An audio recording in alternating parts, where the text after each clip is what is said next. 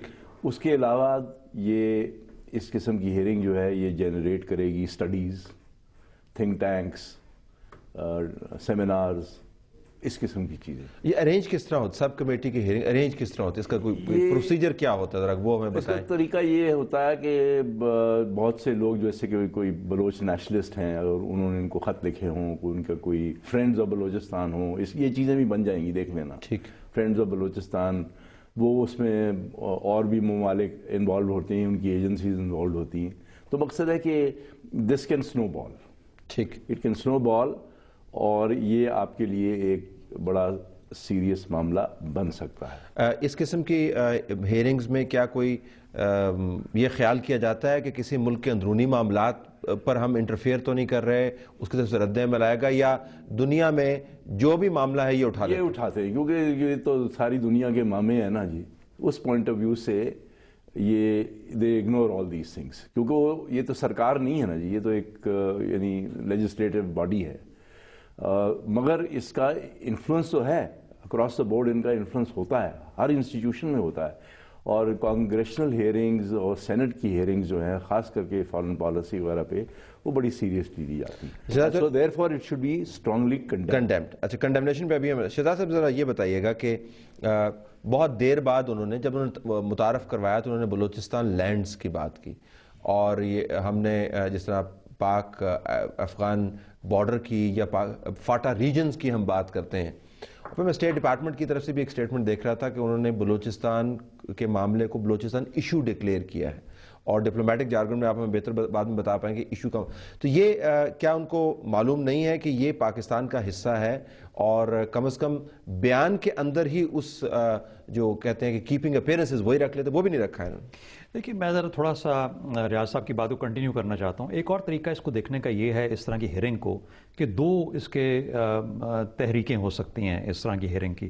ایک تو جیسے ہم نے کہا کہ گروپ ہے، بلوچ نیشنلسٹ گروپ ہی ہو، کسی نہ کسی طریقے سے کچھ فرینڈز آف بلوچستان یا people who are currently on the other side of Pakistan, اس قسم کے گروپ جو ہے وہ انیشیٹ کر سکتا ہے. اور اگر وہ کسی کو انفلوئنس کر لیں، کسی ایک کانگریشنل ممبر کو اس طرح کی کمیٹی کے اندر، تو وہ اس کے متحرک بن سکتے ہیں اور اس طریقے سے آ جاتی ہے. دوسری چیز یہ ہے کہ پاکستان اور امریکہ کے تعلقات پچھلے سوا سال سے جو چل رہے ہیں اس کے اندر، اور خاص طور پہ سلالہ کے بعد اس طرح کی کشیدگی آئی کہ وہ کسی طرف اب بیٹھنے نہیں جا رہی. میرا اپنی سوچ یہ ہے کہ ان کا جو فارن پالیسی کا سٹرکچر ہے، اور جو پینٹاگون ڈیفنس پالیسی، اور ان کی پارلیمنٹ جو کانگریس ہے، as well as the White House اور ایگزیکٹو، یہ چاروں کم از کم اپنی اسٹیٹ جو فارن پالیسی ہے اور ڈیفنس پالیسی، اس میں کافی مل کے چلتے ہیں.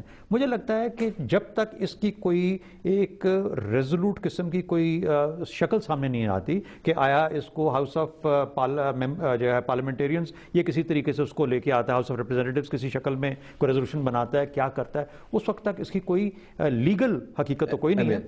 ایک عام ٹوسٹنگ کا اس کا اثر ضرور ہو سکتا ہے. تو خارجہ پالیسی میں جو معاملات ہمارے امریکہ کے ساتھ ہیں، اس کے اندر ایک اور پریشر بٹن جو ہے ذرا سکیل اپ کیا ہے. آرٹیکل دوبارہ تو پہلے آتے رہے تھے، لیکن اس قسم کے معاملات. صبح صاحب ذرا یہ بتائیے گا کہ ابھی ریاض کھوکھر صاحب نے کہا کہ یہ سمجھتے ہیں کہ مامے ہیں ساری دنیا کے، لہٰذا کوئی بھی ایشو ٹیک اپ کر سکتے ہیں. لیگلی اسپیکنگ کسی دوسرے ملک کے اندرونی معاملات کے اوپر اتنی لمبی چوڑی ہیئرنگ کرنا، فیلاڈیلفیا کے اندر اگر 6 کانگریسمین جو ہیں وہ پکڑے جاتے ہیں ڈرگ کے ایشو میں، اور ہم یہاں پہ اپنی فارن ریلیشنز کی کمیٹی کو کہتے ہیں جی ٹیک اپ کریں، بڑا اچھا. یہ انٹرنیشنل لا کے اندر اس کی کیا حیثیت ہے اس قسم؟ دیکھیے، انٹرنیشنل لا میں 2 اصطلاحات استعمال ہوتی ہیں، ایک انٹرونشن اور ایک انٹرفیرنس. دونوں کی ممانعت ہے بین الاقوامی قانون میں. ٹھیک. آپ بارڈرز بھی کراس نہیں کر سکتے، اور آپ انٹرفیئر بھی نہیں کر سکتے کسی اور موڈ کے تھرو یا کسی اور طریقے سے. زبانی کلامی بھی اپنی زمین سے بیٹھ کے کسی کے اندرونی معاملات آپ کے پاس رائٹ ہے، انڈیپینڈنٹ رائٹ آپ کے پاس ہے، رائٹ آف ایکسپریشن میں آپ کوئی بھی چیز ڈسکس کر سکتے ہیں. لیکن جب وہ ڈسکشن کی نیچر ایسی ہو کہ آپ ایک انڈیوس کر رہے ہو ایک سرٹن پیٹرن آف بیہیویئر، تو پھر وہ اس میں انٹرفیرنس کے کانٹیکسٹ میں آ جاتی ہے. ٹھیک. اور اس طرح کی جو ایکٹیویٹی ہے وہ اس کانٹیکسٹ میں ہمیں نظر آتی ہے کہ یہ انٹرفیرنس کے زمرے میں آ رہی ہے. اور اسی لیے پاکستان کا رسپانس کرٹیکل ہو جاتا ہے کہ جو حکومت جس کے میں انٹرفیرنس اٹیمپٹڈ کی جا رہی ہے یا جو سمجھتی ہے کہ پرسیپشن یہ انٹرفیرنس ہے, اس کا رسپانس اسٹیٹ پریکٹس میں کیا ہے. تو اس میں پاکستانی جو رسپانس دیا میرا خیال ہے وہ مناسب رسپانس تھا. ہم نے یہ کہہ دیا کہ ہم یہ برداشت نہیں کریں گے, پتہ نہیں اتنا برداشت کرنے کے بعد یہ جملہ میرا خیال تھوڑا سا تبدیل کر دینا چاہیے. یہ میرا خیال یہ جملہ تو ہے, لیکن باہر ہم اسے legally as a note of protest کے طور پہ لیں گے. نوٹ آف پروٹیسٹ کے طور پہ واٹ کین وی ڈو. یہ تمام ڈپلومیٹ اب تک جو ہم نے جو اب تک پروٹیسٹ کیا ہے وہ ذرا لوور کیٹیگری کا ہے. Concern, expressing concern is not as strong as condemning. اور اس سے زیادہ یہ کیا ایک کنسرن ایکسپریس کرنا ہے ایک, اور اس کے بعد کنڈیم کرنا. Condemn is probably the strongest. Ambassador کو بھی سمن کیا جا سکتا ہے, بلایا جا سکتا ہے, یا بلانا چاہیے تھا ان کو کم سے کم منٹر کو یہاں بلا کے کہا جاتا کہ بھائی آپ ہمارے دوست ہیں, آپ ہمارے ٹھیک ہے ڈفرینسز ہیں, مگر آپ ایک نیا معاملہ کھڑا کر رہے ہیں جو کہ ہمارا اندرونی معاملہ ہے, اس پہ آپ کو فوکس کرنے کی کیا ضرورت ہے. تو نیچرلی اس کا جواب یہ ہوگا کہ جی اسٹیٹ ڈپارٹمنٹ تو انوالو نہیں ہے, ہماری ایڈمنسٹریشن انوالو نہیں ہے, کانگریس کے وہ تمام ملک کا نمائندہ ہے نا, صرف ایڈمنسٹریشن کا نمائندہ تو نہیں ہے. مگر ہماری طرف سے خاص کر کے فارن آفس کے تھرو فارن آفس کو چاہیے تھا کہ اس کو بلا کے کم سے کم یہ اس معاملے کو کنڈیم کر دیں. ناظرین بریک لیتے, بریک کے بعد واپس اسٹرانگسٹ ٹرمز, بریک کے بعد واپس آئیں گے, اس معاملے کو آگے لے کے جائیں گے. بلوچستان کے اوپر امریکہ کی بات چیت بغیر وجہ کے نہیں کرتے, وجوہات کے اوپر بھی ہم آئیں گے, اور ہماری طرف سے کیا کوتاہی ہو رہی ہے اس کے اوپر بھی توجہ دیں گے. Stay tuned.